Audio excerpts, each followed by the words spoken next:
तो लो जी भैया, जिसको बिहार और बिहारियों की ताकत के बारे में नहीं पता है वो जरा इस वीडियो को पूरा देखे। दिल्ली की सड़कों से जो तस्वीर सामने निकल कर आ रही है वह पूरे देश को सोचने पर मजबूर कर दे रहा है। लेकिन हर बार जब मुश्किल से देश गुजरता है तो उस वक्त सिर्फ एक ही नाम याद आता है और वो है बिहार।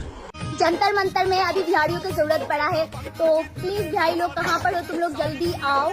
भाई आप लोग से एक बात कहनी थी, जो भी ये दिल्ली में प्रोटेस्ट चल रहा है वहाँ पे एक बार बिहारियों को भेज के देखो। भाई बिहारियों को क्यों नहीं भेज रहे हो तुम? यार ये जंतर मंतर में जो भी सीन हो रहा है, फिर जो भी लड़ाई हो रहा है, यार तुम लोग बिहारी को क्यों नहीं भेज रहे हो? यार तुम लोग बिहारियों को भेजो भाई, लेजिट विद इन 2 आवर्स सारी पुलिस वालों की फट के चार हो जाएगी। प्लीज सारे लोग एक बार प्लीज आ जाइए। बिहार और यूपी वाले भाइयों को बोलना चाहूंगा, भैया कहाँ पर हो?